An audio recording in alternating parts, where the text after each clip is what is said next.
That's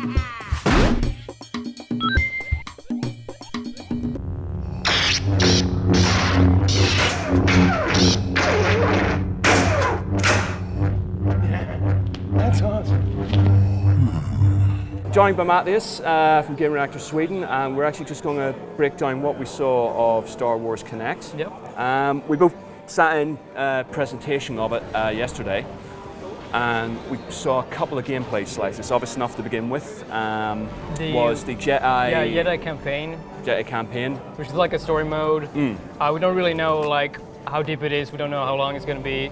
Anything like that, but it looks a bit more ambitious than the other, which are kind of just like mini games, like a mini game collection. So you're basically playing as Jedi. I think Ashoka. I think she's called. Yeah. One of the new some new characters they've actually introduced. And it's like after Episode 1, I think they said, and it's leading up to events of the Clone Wars.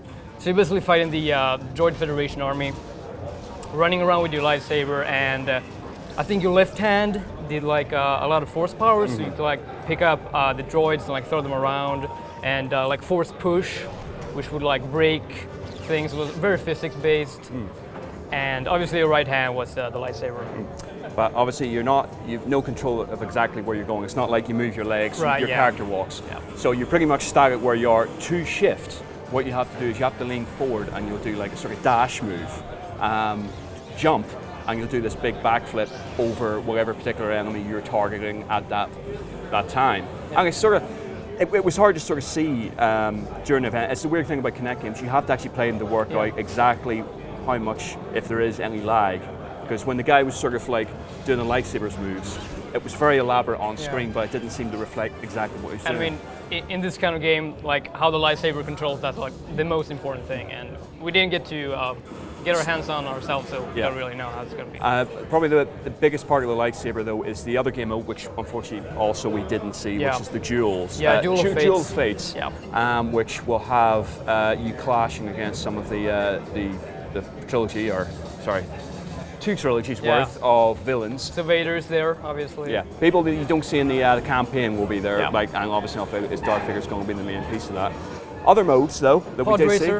Pod Racer, which was, I thought, probably the most enjoyable part of it. I still have flashbacks to the Sega arcade game that came out round about really final, nice, which obviously enough, you've got, if you remember that arcade game, it was the huge setup of the cockpit, and you had the controls as they were in the film, and that's pretty much how it is with the Kinect game. So basically, forward to, well, go forward, oddly enough. I think you push it a bit further to boost, and then to steer left and right, you're pulling like that. It's quite nice, and it gives a nice differentiation from like Kinect Joyride, where it's a steering wheel. Like a fake steering wheel. And then this works much better as well. And during the course of the race we did see was the Tatooine race that you saw in. But there was going to be more tracks than that, like Coruscant. But that one, they showed the one from the movie, Episode 1. Yeah. Obviously. But and you could like upgrade. No, you couldn't upgrade your pod racers, but you could unlock more pod racers. The further you came into the game.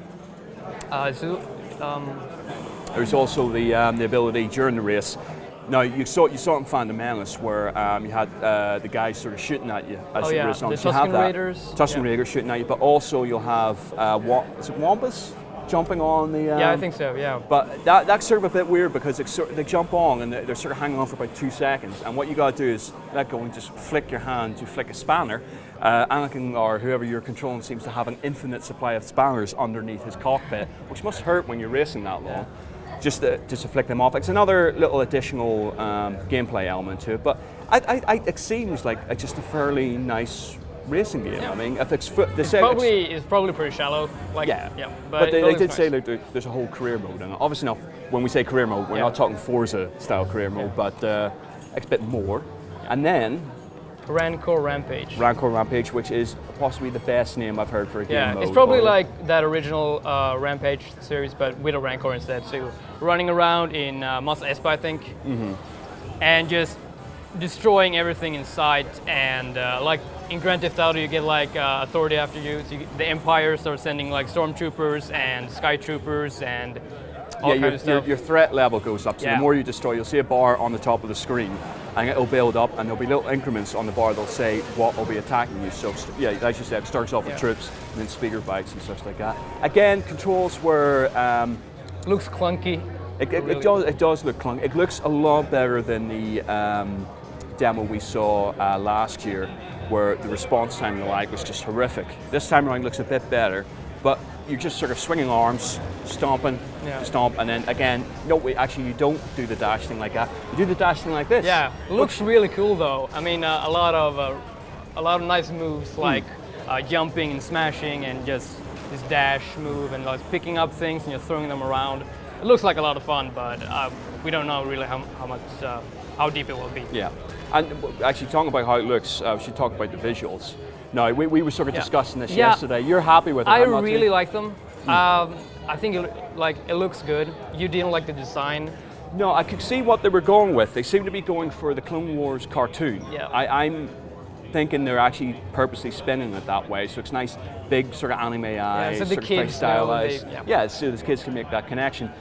I honestly, maybe it's just me, but I would want to see a Star Wars game that actually going hyper real, hyper realistic. I mean, we haven't seen that. Probably not in Kinect though. Not Kinect, but we haven't seen that since like Rogue Squadron on the GameCube. Yeah. You want something that goes, Jesus Christ. But there was 3D as well. 3D as well. They said since Phantom Menace went 3D, they've decided to incorporate that as well. And I thought that looked really well. Yeah. That worked really well. I was really impressed by the 3D actually, especially in the pod racer sequence. Where the entire where the cockpit is like really focused, and then the engines are like really further back. Looks really great.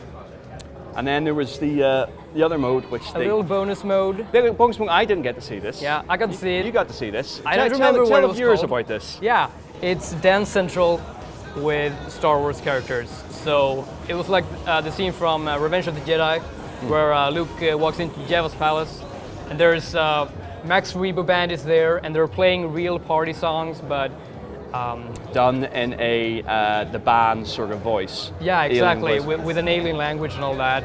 And you're basically playing against other characters from Jabba's palace, like Princess Leia is there in her skanky little outfit. Yes. Yeah, and it controls just like Dance Central. Looks really, really awesome. It's probably not for me, and I didn't get to play it myself.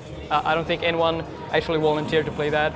There was some German guy, they said during one of the showings, that he was the only one that day who actually wanted to play that thing, but... And they couldn't get him off at the end. Yeah. He was like, no, one more. He also broke some 3D glasses, but whatever.